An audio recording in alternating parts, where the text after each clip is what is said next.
Selamat datang kembali di Putri Rimbawati Channel. Kayaknya karena sering banget ngomong selamat datang, ada welcome back gitu. Mbak Rinda Amalia, apa kabar? Baik, Alhamdulillah. Gimana Mbak Putri kabarnya? Alhamdulillah. Ini agak merdu suara saya. Ini membuktikan saya sehat.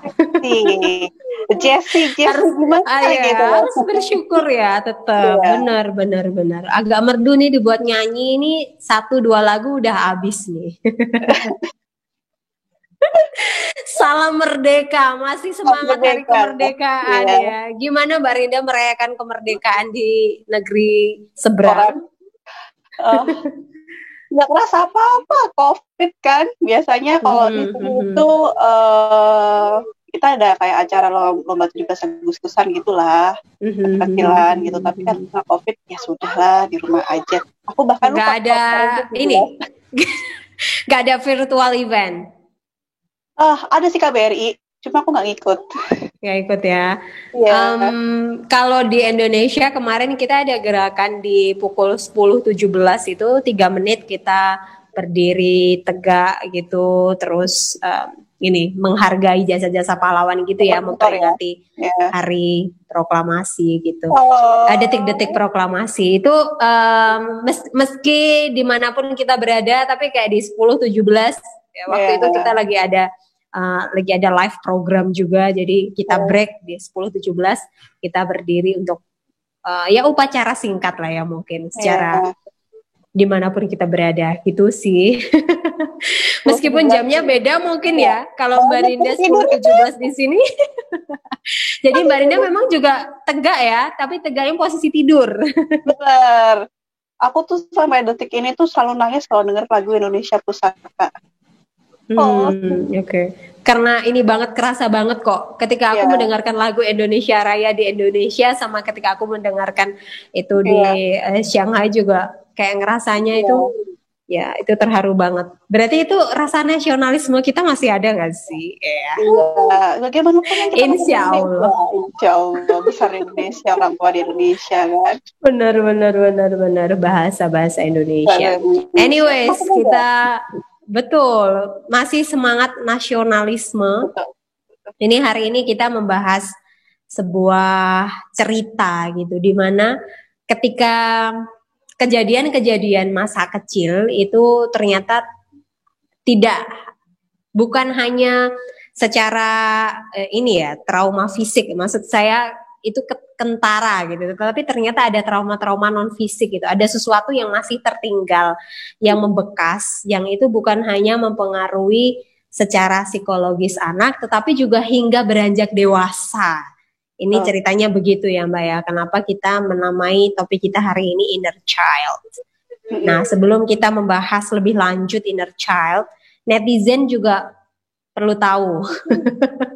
Saya sendiri mewakili netizen perlu tahu seperti apa sebenarnya inner child, yang mungkin nggak semua orang paham tentang apa itu inner child dan kenapa kita seperti ini sekarang ini, dan kenapa kita memiliki traumatik terhadap sesuatu gitu, yang memang itu tidak terlihat secara fisik ya, maksudnya trauma yang tidak terlihat, mungkin luka-luka yang tidak terlihat secara fisik, tetapi itu ada bekas, ada di dalam gitu. Wah, ada suara Arka tuh ya. Menghiasi sebagai background. Hai Arka. Ya nggak kelihatan dia. Silahkan Mbak Rinda. Jadi kalau minggu kemarin kan kita bahas tentang toxic parent kan, dan pola parenting yang melakukan diri sendiri. Nah, ini adalah bagian yang sebenarnya tidak terpisah dari toxic parent tadi. Oke. Jadi inner child itu adalah salah satu istilah psikologi yang mengatakan, jadi dia bukan physically gitu kan, dia adalah istilah salah satu psikologi yang mengatakan bahwa ada bagian dari tubuhmu, jiwamu ini yang bersosok seperti anak kecil. Nah, manusia yang dikatakan bahagia, mandiri, dan bisa mengembangkan potensi sebaik-baiknya adalah ketika dia bisa menyeimbangkan antara perannya dia dewasa dan juga inner child ini tadi.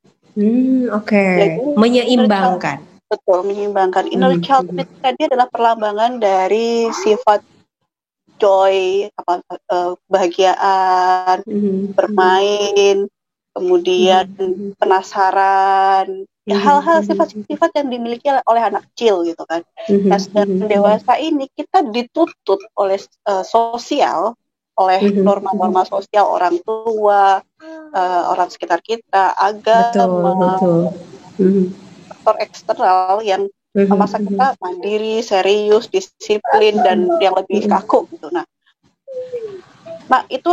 itulah kenapa banyak sekali fenomena sekarang kayak premature aging, jadi lebih tua sebelum usianya, karena kita dipaksa untuk berpikiran tua, tetapi bukan psikologisnya yang matang, pikirannya saja tua.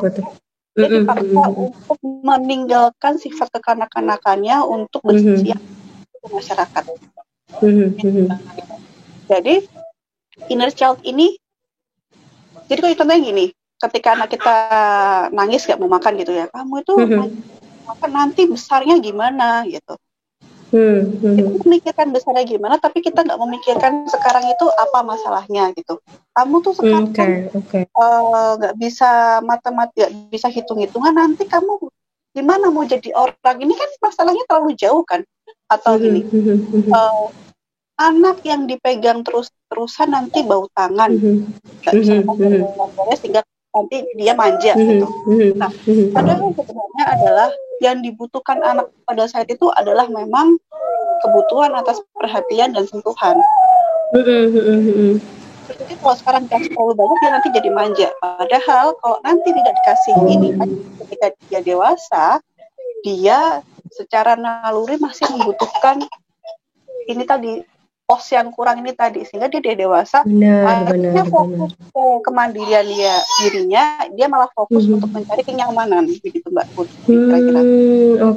Oke. Sebenarnya kalau secara gambaran atau in general, inner child itu mengarahnya lebih ke arah keduanya, positif and negatif, atau negatif aja sih? Kayak aku tadi dari penjelasan Mbak Rinda itu kan bagaimana ketika ada hal-hal atau traumatik itu sendiri ya. Karena ketika bahas traumatik itu lebih ke arah negatif ya arahnya. Maksudnya arah kita tuh lebih ke sana. Adakah itu yang memang membawa ke arah positif, Mbak? Aku nggak tahu sih. Ini beneran pertanyaan ketidaktahuanku gitu. Jadi ketika manusia dihadapkan dengan kata trauma, itu yang dari otak adalah massive thing gitu kan, kayak bencana alam, sexual abuse, kemudian hal-hal yang benar sangat merusak gitu kan. Padahal yang dikatakan trauma itu tadi sebenarnya lebih relate ke kita, apapun yang membuat kita luka, karena tubuh itu dia memang dilahirkan untuk balance.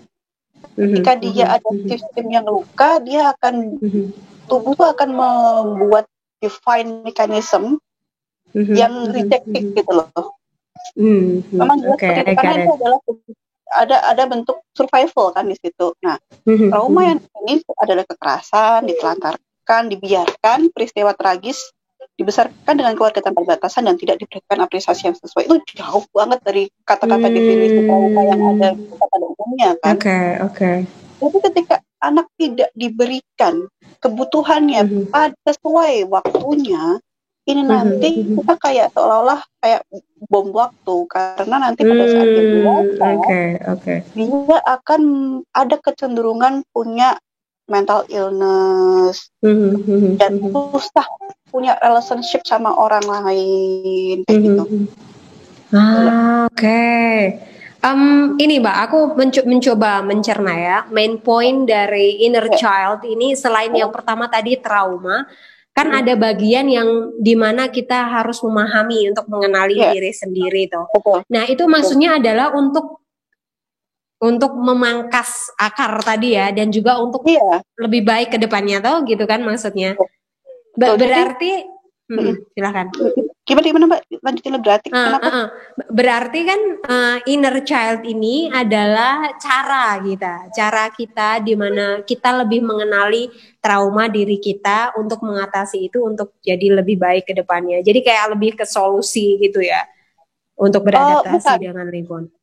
Inner child itu secara psikologi adalah bagian dari kita yang berbentuk seperti anak kecil. Itu kan. Ya, jadi itu kan berarti trauma tadi kan? Bukan, trauma tuh eventnya. I got it. Trauma itu eventnya. Jadi inner child itu kan karena kita tuh kan semua orang pernah. Berarti di pertanyaanku pertama tadi Mbak, ketika itu berarti punya dua sisi dong? Indeed. Sisi yang positif dan negatif tadi kan? Bukan sisi positif dan negatif, sisi dewasa dan sisi anak-anak. Oke. Jadi itu kita nggak bisa menilai itu ke arah positif atau negatif ya, tetapi itu sisi-sisi anak yang seperti apa dan kemudian sisi yang menyikapi itu lebih dewasa. Oke. Jadi kita ini dalam tubuh ini, kalau menurut psikologi aliran dia disebutkan dia Carl Jung ya, aku lupa nama penemunya inilah. Itu kita manusia itu punya dua sisi. Dan seringkali kita rejected karena atau menolak karena itu adalah define mechanism kita. Kayak kita putih, kemudian terang bayang-bayang, dewasa, kayak gitu. Nah, society sangat-sangat menuntut kita untuk menunjukkan yang positif aja. Karena betul. Society. Kemudian akhirnya kita akan kehilangan kehilangan sifat-sifat dasar kita karena kita nggak reconnect. Gitu kan? Bagaimana caranya kamu itu serius tapi akhirnya lupa bersenang-senang? Akhirnya kan lama-lama menjadi numb gitu kan? Atau mati rasa perasaan. Jadi maksud dari inner child ini tadi adalah kita rejoin lagi dengan diri kita yang di dalam diri ini. Oke. Ini good point. Betul. Itu good point-nya. Jadi ini banyak orang yang nggak ngerasa itu kan. Maksudnya itu mereka sebenarnya bukan berdamai atau menjadi ya it's okay lah berjalan. Tapi itu ada dampak serius nanti ke depannya jika kita tidak benar-benar tahu kan. Dimana itu bukan hanya di masa-masa kita anak-anak atau sekarang atau remaja, tetapi sampai nanti ketika mungkin kita menjalin relationship gitu kan atau berumah tangga gitu. Bomnya adalah ketika itu kenapa saya concern itu karena bomnya adalah pada saat ketutupnya anak. Jadi penilaian diri yang salah terhadap diri kita sendiri itu yang membuat kita terjebak di dalam diri kita sendiri sehingga kita tidak reconnect dengan kita sekarang. Tidak reconnect dengan yes. Kenapa itu dimaksud benar inner child ya, benar-benar di dalam gitu. Lalu Barinda ada jadi yang mau ditambahkan? Ada kayak aku selalu merasa salah, aku tidak pernah berharga, aku ini pantas diperlakukan dengan buruk, aku ini rapuh, gitu kan, aku ini nggak bisa apa-apa. Intinya negatif thought itu tadi hadir karena rasa trauma yang dihadirkan oleh orang tua, caregiver ataupun orang sekitar mereka ke anak. Gitu. Tadi sempat disebutkan juga sih beberapa sebab-sebabnya, tapi mungkin bisa in details lagi Mbak, apa aja yang menyebab trauma anak-anak itu? Yang pertama adalah kekerasan fisik itu tadi menurut dari Universitas Yale dia mengatakan ini yang menyebabkan saya akhirnya berusaha sebisa mungkin stop untuk kekerasan fisik walaupun kadang-kadang masih kelepasan karena emosi ya. Ketika kita melakukan secara rutin 1 minggu sekali aja rutin kekerasan fisik ringan gitu kan, itu akan mengakibatkan anak mengalami kemungkinan besar akan mengalami penyakit mental health kemudian besar, anxiety parah dan nanti akan mempengaruhi kesehatan fisiknya dia secara keseluruhan. Karena anak belum ada penelitian yang serius mengenai itu, belum ditemukan, tetapi konektivitasnya adalah ketika anak itu akhirnya tidak happy sama kehidupan anaknya, hormonnya kan hormon cemas tuh di otak, sehingga dia itu memproduksi define mechanism bahwa tubuhnya pelan-pelan kayak cemas, takut, akhirnya dia lebih gampang terserang penyakit berat, sehingga usianya akan jauh lebih pendek daripada anak yang tidak mendapatkan kekerasan fisik sama sekali. Di mana dengan verbal, Mbak? Gimana dengan kekerasan verbal? Kalau verbal itu dia memang tidak sedampaknya, tidak, lukanya emang tidak terlihat. Tetapi stimulus apapun yang bisa menyebabkan kerusakan otak itu akan mengakibatkan anak nanti bisa berakibat bisa sakit, bisa ada kecenderungan mental illness ataupun kemudian tadi gitu kan. Kenapa demikian? Karena anak ini pada dasarnya dia tahu bahwa yang dilakukan orang tuanya salah. Karena dia tidak ada kenyamanan, tidak happy, lebih banyak negatif lah intinya. Tetapi dia tidak bisa menyuarakannya. Kenapa? Karena pada saat usia anak itu 0 sampai 7 tahun, itu dia masih menganggap orang tua adalah caregiver utamanya mereka. Sehingga ketika itu terjadi, dia lebih milih, kalau aku menantang orang tuaku, nanti hidupku bagaimana? Aku membutuhkan orang tuaku. Jadi dia nerima itu semua. Gitu loh. Itu di fase 0 sampai 7 tahun ya, Mbak ya? Kita bahas dulu untuk yang fokus ini mungkin ya. Nanti kita bisa bahas itu lebih detail lagi. Saya juga penasaran setelah fase itu seperti apa kemudian kehidupannya ya.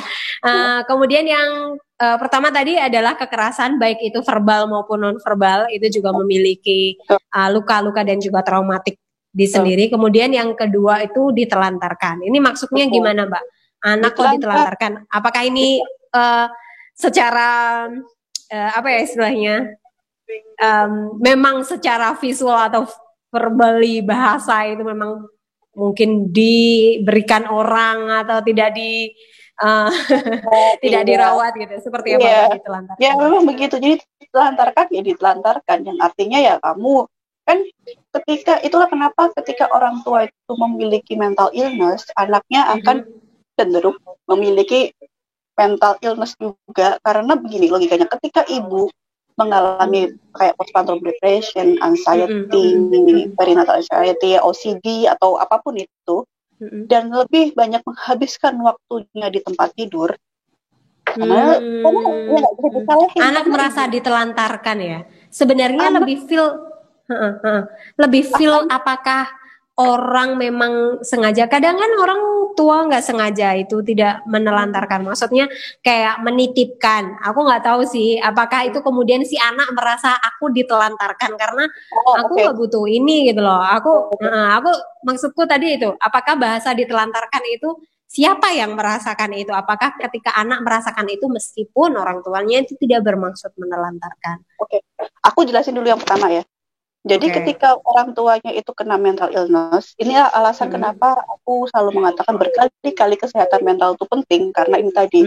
Karena ketika kita tidak perform menjadi orang tua yang baik, nanti anak akan otomatis ditelantarkan, dia akan mengambil alih tugas dan kewenangan orang tua tadi itu. Sehingga dia ada premature aging gitu, dia lebih cenderung bosi, kemudian temperamennya tinggi dan mengkopi tindakan orang tua kepada dirinya sendiri. Nah, pertanyaan dari Mbak Putri tadi, kalau seandainya anak itu dikasihkan ke sekolah ini gitu kan, kayak pendidikan anak setuju sebagainya, apakah itu masih ditelantarkan gitu?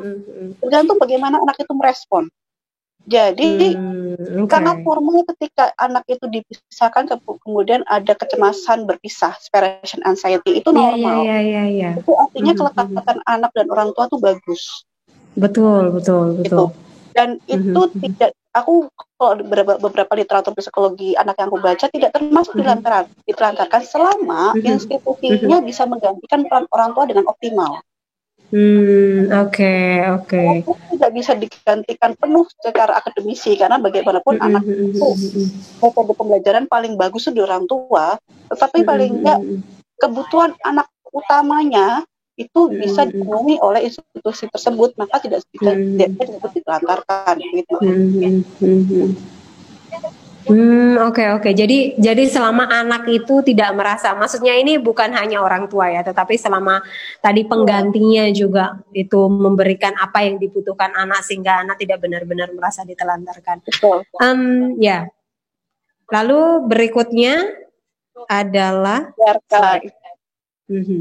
dibiarkan ini Ya sebenarnya kayak aku sama Arka sebenarnya kayak gini juga termasuk dibiarkan sih. Oleh karena itu ada rumus di dalam psikologi yang namanya 1:5. Ketika kamu melakukan hal yang buruk kepada anakmu sekali, maka kamu harus menebus 5 kali kebaikan.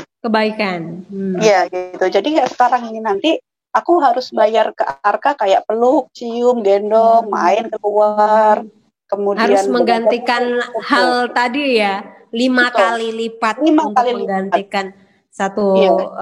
satu hal itu tadi ya, satu mungkin apa ya istilahnya. Jadi memang hubungan antara orang tua dan anak itu balance.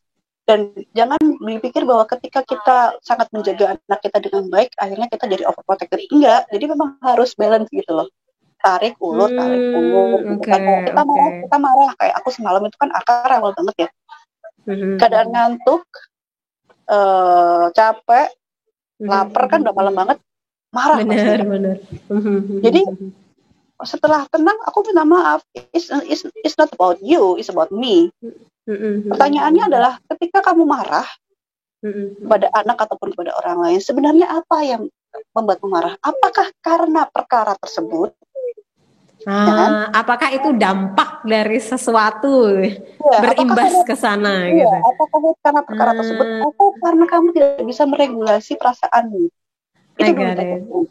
Ketika kamu memang merasa, oh iya memang Arka pada saat itu dia marah, Kak. Aku marah karena contohnya Arka nuangin air, gitu kan. Jelas alasannya. Kemudian tanyakan pada dirimu sendiri, apakah menuangkan air itu ekuivalen dengan 10 kali bentakan? Karena cara bersihinnya dan sebagainya kan cuma sebentar kan, nggak sesuai dengan 10 kali bentakan. Jadi ketika kamu berusaha melogikakan pikiranmu, itu menurutku bisa jadi pengerem gitu loh. Oke. Ya sih. Itu juga terjadi dengan hubungan bukan hanya ke anak ya, kayaknya. Iya, relationship. Benar. Oke. Selain kekerasan, ditelantarkan, dibiarkan ya, apapun itu jenisnya tadi dibilangkan, peristiwa tragis. Nah ini sesuatu yang kadang enggak didesain, maksud saya, iya kan? Ini bukan sesuatu yang aku sengaja akan membuat, ya kan, buat sebuah peristiwa tragis yang tak terlupakan. Ini kadang memang bukan sesuatu yang in design gitu. Gimana Mbak penjelasannya? Jadi kayak perceraian, kemudian kematian, perpisahan, itu kan hal-hal yang sangat ditakutin pada anak-anak, nggak pada anak-anak bohong sih. Semua orang juga menakutkan hal itu. Jadi ketika peristiwa tragis itu terjadi, bagaimana respon anak itu disesuaikan sama umurnya. Ketika anak itu umurnya 0-2 tahun, itu memang dia tidak merespon. Kemudian 2-7 tahun dia akan mulai memahami. Kemudian tapi orang lain menganggap dia tidak tahu, tapi anak sudah paham. Jadi di situ harus ada kayak, ya memang begitu gitu kan. Umur 7 sampai dia tuh umur 15 sampai 17 sampai dia remaja, dia sangat memahami itu, sangat merasa kehilangan dan benar-benar kayak merasa sudah kayak dewasa seutuhnya, tapi dia tidak bisa merasakan. Jadi fase ini tuh harus dipahami benar untuk bisa mengurai benang sebenarnya kebutuhannya itu sebanyak apa gitu, Mbak. Iya sih, benar. Kadang kalau di fakta atau maksudnya kayak di lingkungan sekitar kita ya, banyak kejadian ya, kita tahu sendiri lah ya, angka perceraian seperti apa, angka perpisahan seperti apa. Aku nggak tahu sih di mana mekanisme hubungan itu akhirnya ya kita nggak tahu seperti apa. Kita pernah bahas ini juga sih sebenarnya. Pernah bahas ini bagaimana hubungan berkeluarga gitu ya di episode pertama banget aku ingat. Nah itu juga berdampak kepada anak dengan traumatis berbeda-beda berdasarkan fase usianya tadi dan memiliki dampak yang beda-beda. Tetapi sesungguhnya itu tidak selalu negatif, ya kan Mbak Rinda? Maksudnya ada, meskipun itu untuk persentase mungkin ya entah berapa persen di antara 100% ya, ada mungkin 1% aja, itu nggak selalu berdampak traumatik negatif gitu ke anak kan. peristiwanya memang tidak menyenangkan, tetapi ketika kita tuh berusaha menjelaskan logika di balik itu semua dengan cara anak, itu peristiwanya nggak bisa berubah, perceraian tetap sakit, tetapi persepsinya terhadap peristiwa itu yang bisa berubah. Yang berubah. Oke. Gitu kan? Ini ada beberapa contoh di kehidupan selebritis ya. Kalau kita ngasih contoh kan, kalau kehidupan kita siapa yang kenal gitu, kita kasih yang umum-umum aja, yang seperti Aska Corbuzier itu kan. Iya nggak sih Mbak? Itu dia ngasih contoh bahwa I'm happy gitu meskipun itu perceraian, tapi ya it's okay gitu loh. Dia ngerasain nggak ada bedanya gitu ketika orang tuanya bersama ataupun tidak. Ini mungkin salah satu contoh keberhasilan di mana ini toh bagaimana orang tua itu memperhatikan itu. Betul. Nanti kita bisa bahas mungkin di awal kehidupan juga, nanti kita ada case-case-nya gitu ya. Nah, selain itu dibesarkan dengan keluarga yang tanpa batasan. Ini maksudnya apa, Mbak? Ini agak ambigu menurut. Contoh begini, sebenarnya kan di dalam Islam sendiri kan ketika kita itu sudah orang anak dan orang tua sudah akil balik, itu kan agak sedikit tentang pembatas gitu kan. Nah, pada fase ini orang tua itu kayak merobos, kayak masuk pintu kamar anaknya nggak ketok-ketok, atau pintu masuk kamar mandi langsung buka ngeliat anaknya telanjang atau begitu. Jadi anak itu kayak merasa nggak ada batasan. Nggak ada batasan antara pribadi dengan orang tua umum ya. Orang tua. Benar. Jadi akhirnya dia merasa kayak ini aku nih sebenarnya kayak gimana sih gitu kan, lebih kayak ambigu gitu dirinya sendiri gitu loh. Kan dia kan udah gede, I'm yours ya. Kayak lagu Forever Yours gitu loh. Gitu. Oke, lanjutkan Mbak. Jadi akhirnya anak itu kayak selalu memenuhi kebutuhan orang tua. Kemudian nanti besarnya dia akan mencari pasangan yang mirip dengan orang tuanya, yang dimana ini konteksnya lebih ke negatif ya. Kayak ini kemudian orang agresif kayak gitu. Jadi dan boleh diperlihatkan apapun. Iya, gitu kan. Oke. Maksudnya batasan itu ya. Oke, aku paham. Seperti itu gitu. The next adalah tidak diberikan apresiasi yang sesuai. Nah, ini selalu muncul loh di bahasan kita ini, betapa pentingnya ya, mungkin sekali lagi buat siapapun yang menyaksikan tontonan yang insya Allah berfaedah, penuh manfaat, dan bukan acara-acara aneh-aneh yang itu ya. Yang berseliweran, gitu, itu bahasan lain tentang YouTube anyways. Nah, ini ternyata itu penting banget. Sekecil apapun apresiasi, ini ternyata penting banget. Ternyata ini bisa memberikan dampak yang luar biasa, trauma buat anak. Silakan Mbak Rinda. Jadi saya selalu mengatakan bahwa apresiasi anak sekecil apapun prosesnya, karena anak itu belajar untuk menilai diri sendiri. Nanti akan dijawab lebih jauh di slide selanjutnya. Yang pada intinya adalah usia sekarang, usia anak 2-7 tahun, itu adalah masa emas di mana kamu menghujani anakmu apapun yang ingin kamu katakan kepada anak. Dan usahakan kata-kata itu adalah kata-kata yang baik. Gitu. Kata-kata yang baik, positif, membangun, dan itu bisa menjadikan dia visi gitu ya ke depan gitu, bukan melemahkan dia. Agak sedikit gimana ya? Kita itu kayak membuat fondasi, tapi jangan buat benteng. Oke, paham banget. Kamu fondasi itu bisa terbuka kan, benteng means dalam lingkup. Gitu kan. Jadi kayak kalimat, jadi semudah itu kalimat itu bisa merusak seseorang gitu kan. Contoh kayak karena itu ya, benar. Benar kan? Arka, ibu suka sama cara menggambar karena bentuknya bagus. Ini apa bunganya, lingkarannya benar, warnanya bagus, gitu kan. Itu buat fondasi. Nanti dia akan bangun sendiri kan. Kalau seandainya itu adalah benteng, Arka, gambarmu bagus, ibu suka, gitu kan. Kalau bisa gambar kayak gini lagi dong. Itu kan maksudnya motivasi kan. Betul. Tapi akhirnya dia akan terpaksa membuat gambar yang seperti itu, gitu loh. Gitu. Jadi nggak berkembang lah ya istilahnya. Ya betul. Hati-hati. Hati-hati dengan ucapanmu adalah harimaumu. Tapi yang paling penting adalah mungkin ini sih, aku tadi mau ngomong, ucapan adalah bagian dari doa. Itu benar banget sih. Makanya berkata-kata yang baik. Itu Masya Allah, agama kita diajarkan oleh itu. Saya bangga sekali sebagai muslim. Ini diselipkan kata-kata rohani gitu ya kita. Enggak, tapi memang semakin jauh aku melangkah ke lebih tahu tentang psikologi, aku semakin luar biasa sebenarnya agama kita kalau kita lebih kaji secara ilmiah gitu loh. Betul. Karena kan selama ini kan kita hanya ngelihatnya kayak dogma aja kan, A, B, B, C, C, tanpa tahu behind the story, apa sih ilmiahnya gitu loh. Aku tuh ngerasa sendiri di mana, maksudnya keluargaku bukan di lingkungan keluarga yang high education gitu loh, maksudnya bukan dari pendidikan yang tinggi, bukan dari yang pendidikan formal gitu, tetapi sedikit tahu tentang bagaimana agama gitu loh Mbak. Gimana ya? Ini sedikit positifnya ya. Tentu saja banyak hal yang ini ya, mesti nggak semuanya perfect, tentu saja enggak gitu.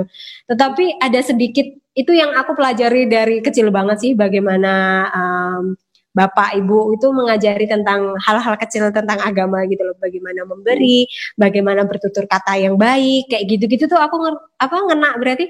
Ya itu mungkin salah satu poinnya yang kemudian membuat aku sampai sekarang ya, mesti hal kecil itu yang Bapak Ibu juga tidak belajar psikologi apa ya, mereka cuma ya kan tinggal di desa, di kampung yang gitu. Nah itu betapa pentingnya fondasi agama ya Mbak di kemudian pembelajaran agama kita yang alhamdulillah, Masya Allah. Kemudian ini adalah bener-bener gitu kan. True. Kita bahas ini tentang fase-fase yang tadi sempat tertunda di bahasan kita sebelumnya, bagaimana kehidupan atau fase-fase anak gitu ya. Betul. Hingga dewasa maksudnya. Betul. Jadi usia yang pertama itu 0 sampai 7 anak punya kemampuan. Jadi anak itu punya namanya otaknya beta dan gamma kalau nggak salah. Aku jadi blank ya. Jadi nggak apa-apa, nanti kita kita bantu dengan deskripsi aja ya, it's okay. Ini bukan ujian kok Mbak, salah nggak ada yang hukum, nggak ada yang kasih nilai jelek. Jadi ada namanya alfa dan theta gitu kan. Jadi 0 sampai 7 itu anak itu sifatnya kayak spons. Dia kan menyerap apapun selama itu life experience gitu. Kemudian usia 2 sampai 6 dia akan percaya semua perkataan yang diucapkan kepada dia. Oke. Jadi itu pentingnya. Makanya ini fase belajar tentang dunia di sekitar mereka. Hati-hati banget ini ya, di usia 2 sampai 6 tahun. Kenapa dengan angka 2 sampai 6 itu Mbak? Karena kan tadi kan ada usia 0 sampai 7 gitu kan? Karena gelombang otaknya begitu. Jadi ini hasilnya penelitian ya, karena gelombang otaknya memang begitu. Aku tidak bisa ditanyakan kenapa begitu. Karena bukan spesialisasiku, tapi gelombang otaknya memang berbentuk begitu gitu kan. Jadi itu alasannya kenapa kalau kita itu menterapi kan ada, aku kan termasuk dalam inner child healing ya. Ketika kamu berusaha bercakap-cakap dengan dirimu sendiri, itu kamu seolah-olah bercakap-cakap dengan dirimu di masa yang kecil. Jadi ditanyakan pada dirimu sendiri, pengalaman apa sih yang membuatmu trauma pertama kali?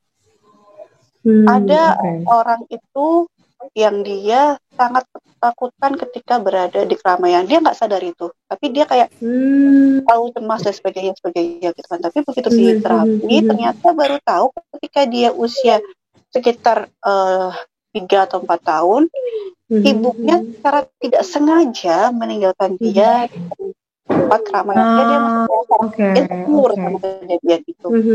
Jadi ternyata kenangan itu terekam. Dan ya seperti aku bilang tadi, usia 2 sampai 6 tahun itu adalah benar-benar masa emas anak yang kamu bisa mentorehkan apapun. Betul. Oke. Wah, hati-hati banget ya Mbak Rinda. Ketika Mbak Rinda menceritakan itu, aku kayak langsung refleksi ke diriku sendiri ya. kemana lagi orang yang paling terdekat dengan diri kita diri kita sendiri ya. Aku kayak mencoba memahami apa yang terjadi ya, apa yang terjadi sampai aku begini. Tapi aku belum menemukan, tapi mungkin sometimes aku ketika berada di situasi tertentu tuh kayak aku merasa itu sih. Kayak aku di air kayak gitu-gitu loh. Maksudnya tapi aku tuh mengingat-ingat apa ya, ada apa memang ya waktu itu. Tetapi ketika aku di dekat, maksudnya kayak bukan jurang sih, sesuatu yang air atau apa tuh kayak aku merasa mau drowning. Anyways, aku nggak tahu apakah ini bagian dari itu, tapi aku nggak yang sampai lebay yang histeris atau itu, enggak sih. Cuman aku ada rasa itu, ada rasa ketika mungkin di perahu ya, atau di kapal, atau dekat sungai, deket kali lah ya, atau apa yang kecil-kecil gitu, itu kayak ada ngerasa takut tenggelam. Tapi aku tapi tidak menemukan apapun itu. Anyways, nanti kalau ada apapun aku langsung japri Mbak Rinda aja. Oke. Kemudian ada cerita gitu nggak Mbak Rinda? Ada cerita-cerita atau case dari banyak teman-temannya Mbak Rinda di grup atau gimana? Jadi banyak banget jadi cerita. Aku selalu bilang kan 80% dari keputusan yang kita buat sekarang adalah produk dari kejadian masa lalu. Itu alasannya yang membuat kita itu berbeda. Satu masalah yang sama akan menghasilkan perbedaan pandangan, definisi, kemudian penyelesaian berbeda-beda karena masa lalunya orang itu berbeda-beda. Satu kejadian akan dinilai berbeda dengan banyak orang dan itu adalah hal yang sangat normal gitu loh, sangat manusiawi.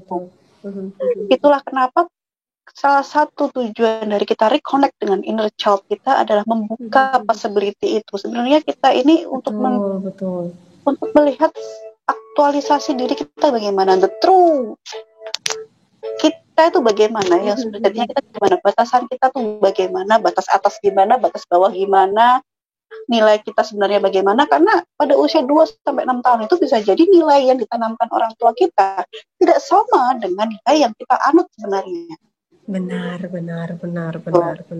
Karena sekali lagi anak itu lahir dengan memiliki minat, bakat, dan kemampuan tertentu seperti yang aku bilang kemarin itu kan. Tetapi karena ketidaktahuan orang tua, egoisme orang tua, perlakuan orang tua yang tidak sesuai, yang akhirnya menimbun potensi itu tadi.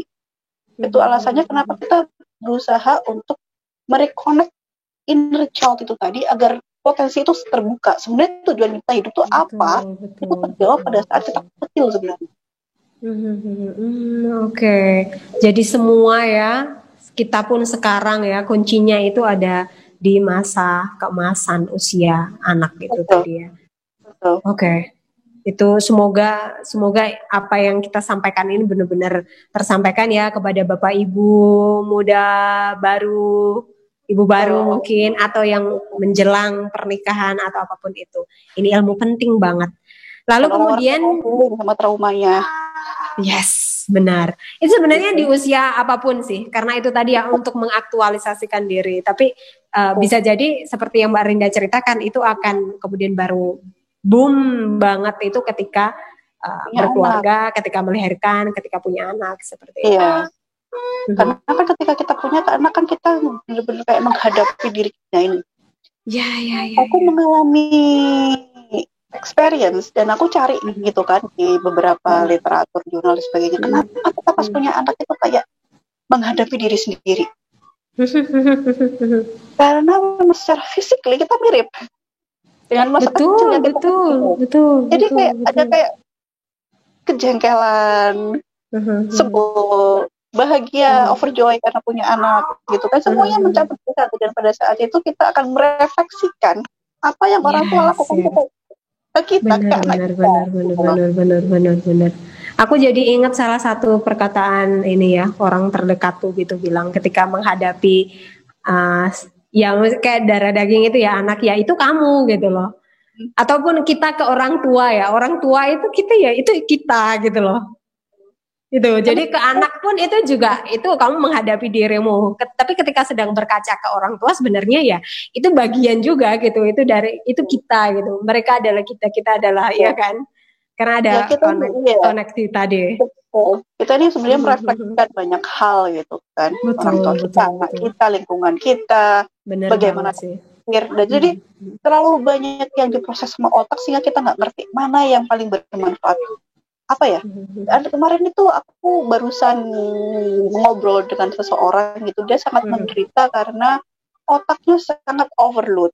Dia memikirkan banyak hal yang kayak sekarang, bagaimana dengan ombudsman, bagaimana dengan undang-undang cipta karya terhadap kehidupan anak saya di kedepannya. Bagaimana kalau tiba-tiba negara Indonesia ini bangkrut, anak saya bagaimana? Terlalu banyak, dan itu adalah hal yang lumrah sebenarnya. Karena setiap orang tua menginginkan yang terbaik pada anaknya. Betul. Tapi mungkin caranya ya Mbak ya, ada masalahnya di situ. Tetapi perkaraannya adalah kemanfaatannya itu lebih penting mana? Kamu mengenjoy sama waktu sekarang, atau memikirkan masa lalu, atau berfokus pada masa depan gitu kan? Tetapi perjalanan panjang untuk stay still in the present itu perjalanan panjang. Sangat susah kita itu ngomong sekarang, menikmati waktu sekarang yang kita hadapi sekarang itu adalah bener banget. Butuh praktek. Bener sih. Sangat panjang gitu. Ini banget. Gak cukup teori apapun itu, buku dimanapun itu, resources dimanapun. Bener banget sih. Kita next ke pembahasan berikutnya, ini pengaruh dari sekitar kita. Jadi bagaimana lingkungan sekitar kita ini sangat berpengaruh terhadap inner child gitu. Silakan Mbak Rinda. Yang pertama adalah suara di sekitar kita ketika kita berada di kandungan ibu. Nah, saya selalu bilang kan dari kemarin kenapa tentang ASI, tentang gentle birth, kenapa saya sangat concern ke sini, karena bayi itu meresap segalanya. Kalau Mbak Putri ini penggemar cerita Mahabharata, di situ dikisahkan bahwa Arjuna pada saat dia merencanakan perang dengan siapa musuhnya itu Kurawa, kan itu ada salah satu istrinya sedang hamil kan? Benar. Dia menceritakan Abimayu ya. Dia sedang menceritakan strategi perangnya, dan kemudian ketika si Abimayu dia tahu, dan ternyata dia psikologi betul gitu loh. Jadi sebenarnya anak dari usia dia itu sudah ditiupkan rohnya, dia akan sangat bisa mendengar apapun yang sekitarnya katakan tentang dia. Ya itu loh. Dan pada saat itu aku bukan otak gitu loh Mbak. Make sense banget. Dimana lingkungan ibu itu betapa luar biasa pentingnya juga ya membangun sosok itu. Ini benar banget sih. Ada waktu itu tuh ada temanku cerita gitu. Temanku bilang gini, ada temanku cowok gitu bilang gini. Aku tuh ini nyari kriteria istrinya dia gitu. Ada teman dekatku waktu S2 gitu, dia bilang kriteria istriku tuh harus gini. Pokoknya yang poin pertama adalah dia pinter banget gitu, kayak lingkungannya gini lah. Kenapa gitu? Karena aku pengen anakku tuh pinter gitu. Ini sebenarnya aku tuh rentetan, iya mungkin ada teori ini, tapi tuh kemudian aku baru connect banget itu sekarang ya. Maksudnya ketika dimana ibu itu membawa anak, sebenarnya ini pinter itu bukan dalam artian pinter matematika ya. Maksudnya lebih ya kita bahas lah ya, itu kecerdasan ada 8 ya kalau nggak salah itu.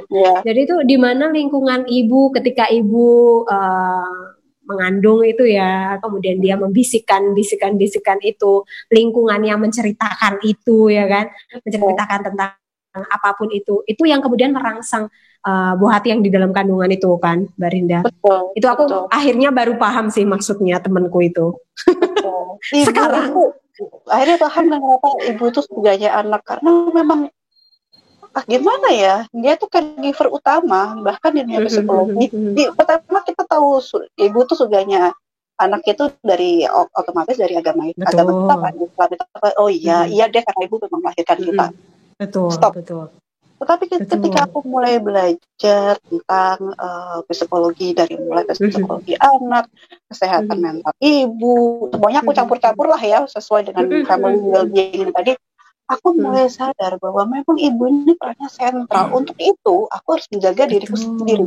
Bukan memaksa orang lain untuk you have to pleasure me gitu kan, karena aku ini pernah enggak, tapi lebih ke aku ini harus menjaga diriku sendiri karena aku adalah pilarnya keluarga. Nah, pilarnya keluarga ini bukan seperti kayak lilin yang habis, tapi ibaratkan kayak matahari yang bersinar terang, atau kayak apa ya, kayak udara, kayak oksigen yang mengalir nggak ada habisnya kayak gitu. Jadi inilah alasan kenapa aku begitu concern ke bidang ini, karena itu tadi, ibu adalah surganya keluarga yang sesungguhnya gitu loh. Betul. Wah, I just realize, keren banget sih, luar biasa banget. Jadi pengen telepon ibu habis ini kayaknya. Tenang, aku juga ya. Setiap hari kita bahas ini, langsung nanti kita telepon ibu ya, like last episode kan. Iya. Kita bahas karena itu sudah gitu kan. Benar. Kemudian ada level stres ibu. Nah, ini nih kita sempat bahas di waktu itu di episode apa ya, Mbak ya? Iya, episode yang tentang bagaimana ibu stres ibu. Silakan Barinda. Jadi saya selalu bilang kan, kita ini sebagai orang tua baru menghabiskan bensin parenting kita itu di masa awal kehidupan anak agar menjadikan anak itu yang prima. Primanya ini bukan prima sejatinya anak yang kita bahas hari ini, tapi prima versi orang tua. Betul.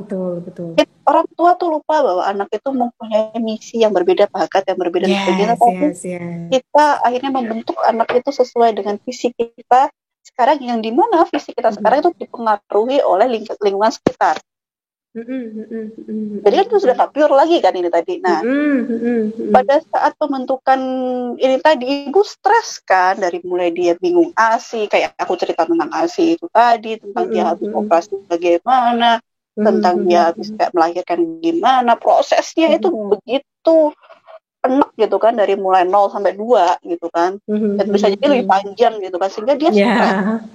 Pada akhirnya hasilnya pengen yang prima, dia melakukan terbaik yang dia inginkan sesuai dengan yang apa yang dia bayangkan, tapi akhirnya tidak terjadi apa-apa, antesis kan akhirnya. Oke. Lebih buruk gitu. Ya, itu.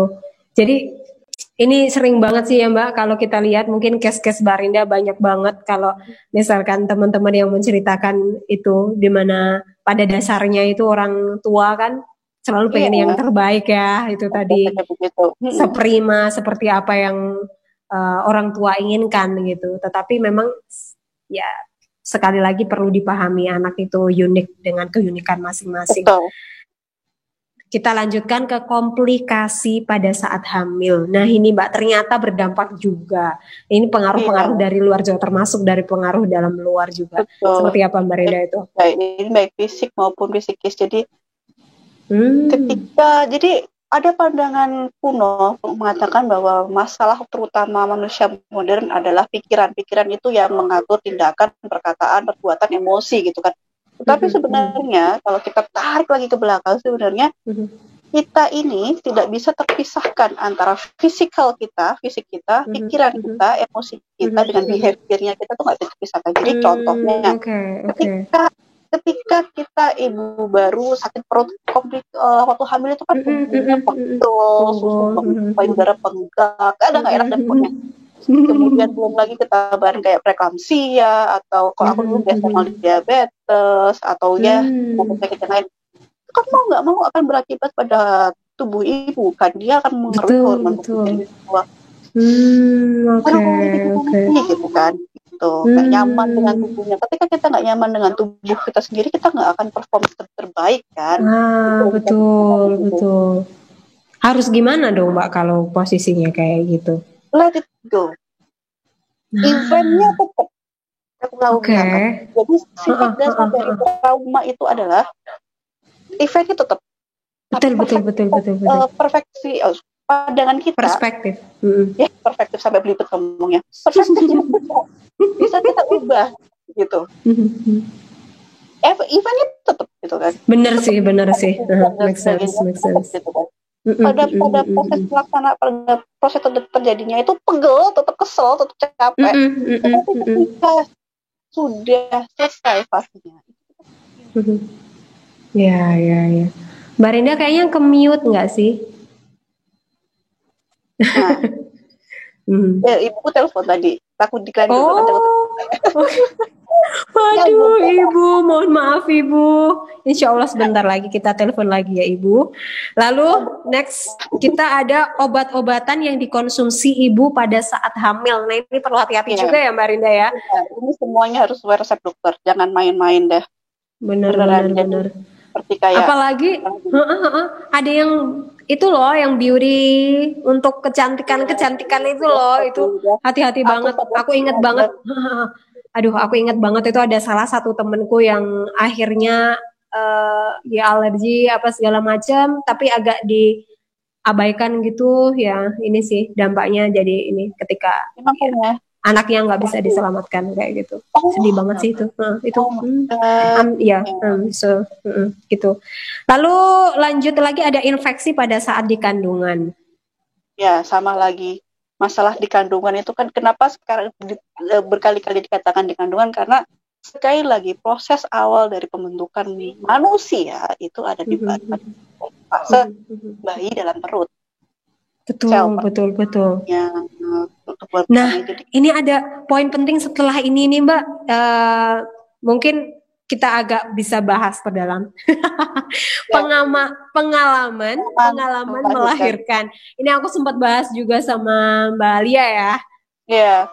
Gentle birth kan, mengapa itu alasannya kenapa concern sekali sama gentle birth, minim trauma, karena ini tadi sangat berpengaruh pada parenting. Akhirnya parenting ini tadi berpengaruh pada inner child, itu masalah yang diselesaikan pada saat anak ini tadi memang harus selesai sesuai kebutuhannya, sehingga tangkinya anak ini penuh sehingga dia bisa perform sebaik-baiknya dia pada saat dewasa.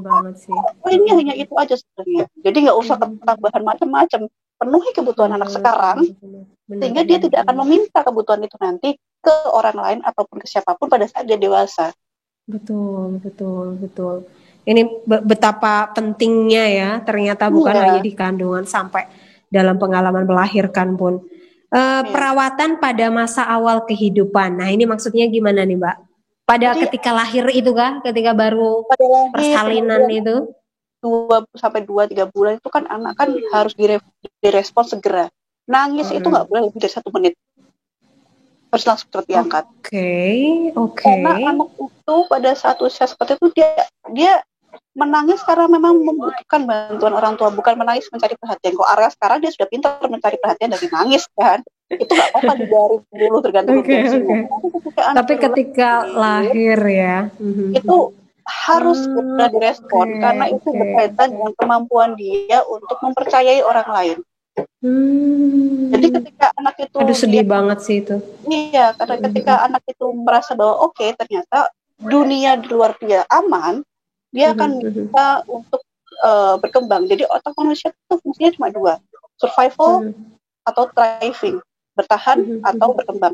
Pada saat anak itu kebutuhan bertahannya dia terpenuhi dengan cara itu tadi, anak cepat direspon kebutuhannya pada saat masa-masa awal kehidupannya dia akan kemudian bisa berkembang dengan baik. Tetapi kalau enggak, itu hanya survivalnya, dan ini juga berkaitan sama fisiknya dia juga. Anak yang tidak direspon baik pada saat awal kehidupannya dia akan cenderung memiliki fisik yang lebih lemah daripada yang tidak. Kan keluarga. Oke. Sebentar lagi sayang, ya maybe ya 7 minutes more lah ya. Gitu. Ya, benar. Aku ini sih baru mikir ketika dulu, mungkin sedikit cerita ya. Menurut cerita orang tua dulu itu dari awal aku baby itu, dari lahir sampai aku usia berapa bulan gitu ya, 3 bulan baby itu kayak aku tuh suka banget nangis gitu. Sampai kayak nangisnya tuh berjam-jam gitu, sampai khawatir gitu. Mbahku itu, ibuku tuh sampai khawatir karena ada pengalaman ya, namanya orang tua dulu tuh kan anaknya banyak-banyak terus kayak meninggal karena kes-kes yang orang dulu nggak ngerti ya Mbak ya, mungkin ketika apalah kembung meninggal menurut mereka gitu, nangis meninggal karena kes-kesnya kan sebenarnya tidak buka ya. Sebenarnya apa penyebabnya kan sebenarnya nggak sebenarnya diketahui ya, tapi menurut orang tua gitu. Jadi aku nangis terus gitu kayak sampai lama gitu. Tetapi ya orang tuaku kayaknya ya melakukan yang terbaik ya, bingung gitulah apa yang harus dilakukan. Aku cuma cerita itu aja sih. Aku tiba-tiba ingat ketika nangis itu aku punya pengalaman tentang menangis yang sangat ini banget dramatis menurut keluargaku. Wow, kamu tuh gitu. Dulu kecil dari lahir sampai itu tuh nangis terus gitu. Terus gimana pas sama Putri ketika orang tua aku bilang gitu? Nangis ternyata ya. Kenapa? Pas sama Putri dibilangin gitu gimana sama bapak ibunya? Aku dikatain itu tuh kayaknya pas gede-gede aja sih. Kayaknya waktu kecil aku nggak pernah ngerasa yang aku gimana ya waktu itu. Oke.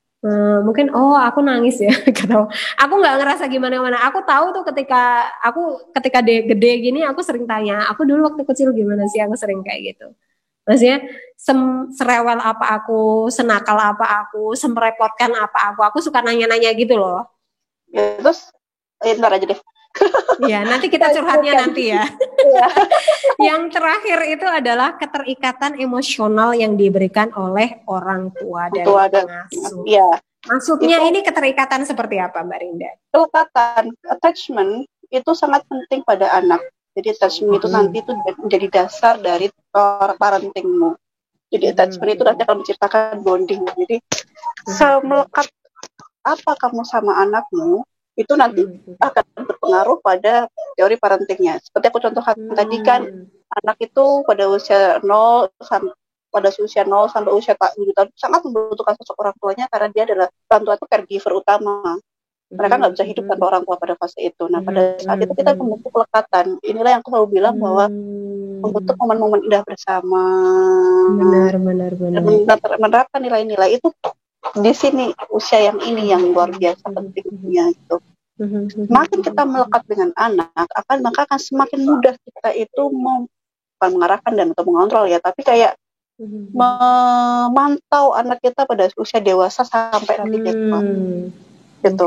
Okay. Tapi melekatan ini tadi tergantung seberapa jauh kamu itu mau melekat dengan anak. Contoh begini, ketika ada penelitian aku baca, orang di Jerman tidak terlalu melekat sama anaknya, tapi mereka fine. Benar. Mereka fine. Gitu. Orang Asia itu cenderung lebih melekat dengan anak, dan mereka fine. Jadi jangan dipikir kita itu harus gendong anak kemana-mana gitu kan. Betul. Dengan kemampuanmu, kamu ingin anakmu tuh melekat sejauh apa. Tetapi harus jelas harus emotional bonding gitu.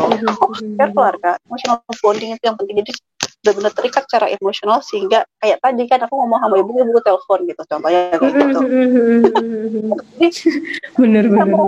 Apa yang dirasakan anak, kita bisa merasakan apa yang dirasakan orang tua, karena pada dasarnya tahu aku bilang pasti ada alasan kenapa Tuhan itu menciptakan kita berpasang-pasangan dengan orang tua.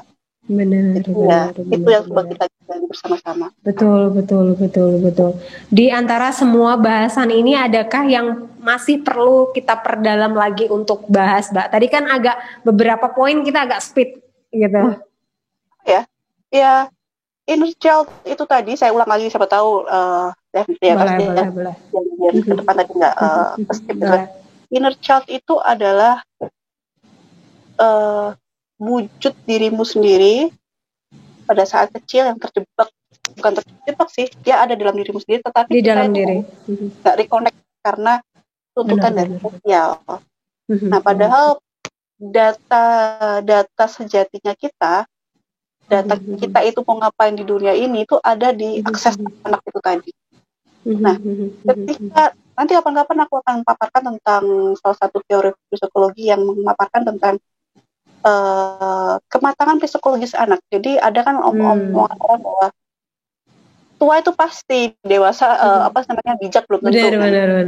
Itu teorinya Mbak. Kapan-kapan aku jadi inilah yang akibatnya ketika kita nggak reconnect, kita ini tua pasti, tapi bijak belum tentu. Karena nggak reconnect tadi. Benar banget sih itu. Ada pesan-pesan buat orang-orang di luar sana yang masih belum bisa mengenali atau apa ya istilahnya? Ya belum mengenali ya mungkin bahasanya diri sendiri atau seperti apa inner child? Ada nggak Mbak tips atau bagaimana mereka agar lebih mengenali inner child kalau nggak dibantu sama orang lain, paling terapis kayak aku agak susah karena gitu kan akses ke alam bawah sadarmu gitu kan. Berarti pertama segeralah cari bantuan. Maksudnya cari bantuan adalah orang profesional untuk membantu Anda. Oke. Yang kedua, berusaha untuk open mind gitu kan. Buka pintu di hati bahwa ide ini masuk akal. Tanyakan kepada diri sendiri. Idenya masuk akal nggak tentang ini gitu kan. Ketika ide masuk akal, oke, berarti aku butuh bantuan di sini gitu. Ini dulu konsep ide dasar ini, bercal ini tadi, tanyakan kepada dirimu sendiri, apakah yang ini yang aku butuhkan, apakah aku join dengan inner childku, kayak emosiku yang tidak stabil pada saat dewasa ini, betul. Kayak gitu. Jadi tanyakan pada kemudian ketika ternyata jawabannya iya, maka carilah tempat profesional dalam hal ini. Dan jangan lupa jika memang tertarik untuk menghubungi Mbak Rinda, jangan lupa untuk follow Instagramnya. Aku selalu kasih di deskripsi sih bagaimana menghubungi Mbak Rinda, juga ada emailnya juga, jadi jangan khawatir ya teman-teman di luar sana. Nah ini juga ada slide terakhir. Jangan lupa banget ini. Benar. Dan jangan lupa untuk bisa terus. Ini sebenarnya apa ya? Aku sangat senang sekali sih, meskipun kita bahas sedikit tentang social media, terutama platform kita yang kita gunakan ya, YouTube. Meskipun aku ngerasa tidak sepopuler dan belum banyak yang menyaksikan ini, tapi kayak aku bangga gitu loh menjadi bagian dari ini. Terima kasih banyak Mbak Rinda. Maksudnya tidak secara tidak langsung juga mendapatkan banyak ilmu positif, terus membuat selalu menambah pengetahuan juga. Ini penting banget juga untuk kehidupanku secara pribadi ke depannya, dan juga sebagai profesiku juga yang harus setiap hari itu banyak update news atau ilmu baru gitu kan. Gitu ya, ini aku sedang menggagas tentang kelas well-being, family well-being. Jadi family well-being. Jadi nanti di WhatsApp group namanya. Di WhatsApp group. Jadi nanti reconnect sama YouTube channel ini gitu kan. Karena aku kemarin berpikir kan bahwa sayang banget sudah ada medianya, wadahnya, kenapa tidak dialirkan gitu kan? Harus lebih maksimal ya. Sayang banget kalau hanya kita kayak ngobrol-ngobrol aja gitu tanpa ada manfaat yang lain yang lebih betul. Dan aku berpikir mungkin juga next time kita bisa bikin ini open gitu loh, Zoom, tapi ya like maybe like webinar, tapi ini bukan webinar ya, kita ngobrol lepas ya, karena ini masih tetap ngolaps ya. Jadi ngobrol lepas, jadi siapa yang mau sharing, kita juga ikutan, jadi kita ngobrol rame-rame gitu. Mungkin next time kita bisa buat semacam itu ya. Bagus. Jadi bisa sharing bareng gitu. Jadi mungkin kadang kan ada orang yang memendam dalam hati saja ya, nanti daripada jadi jerawat atau jadi penyakit lain gitu. Jadi mungkin kita bisa buka open sharing gitu. Open sharing, mungkin nanti kita bisa ini ya, bikin poster atau semacam itu, kita bisa open ke orang-orang ya, open sharing, siapa yang mau gabung nanti kita bisa share linknya, jadi kita bisa ngobrol rame-rame kayak gitu. Ya, setuju. Terima kasih banyak Mbak Rinda.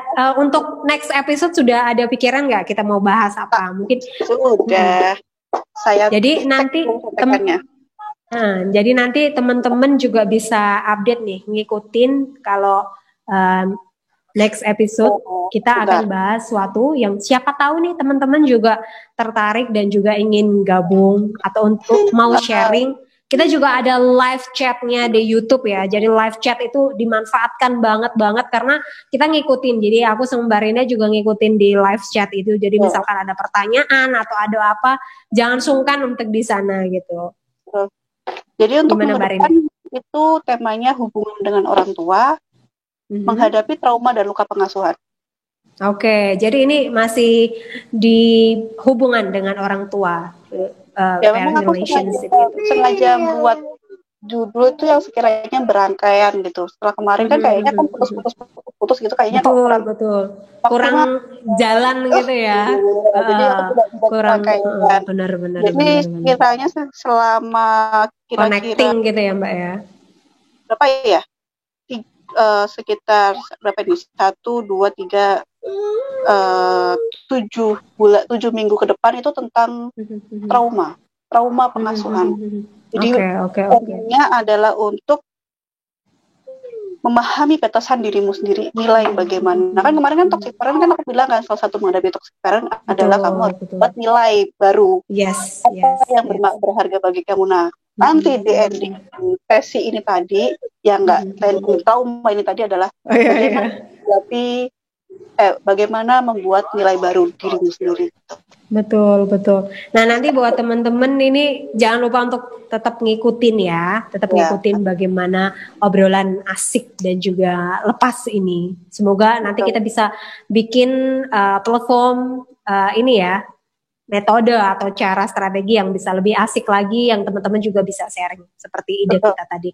Terima kasih banyak Mbak Rinda, kita jumpa lagi. Salam buat Arka, salam buat suami juga, salam buat ibu yang barusan tadi telepon. Ya, terima kasih banyak. Itu tadi Ngolabs, ngobrol lepas bareng Rinda Amalia. Sampai jumpa. Bye.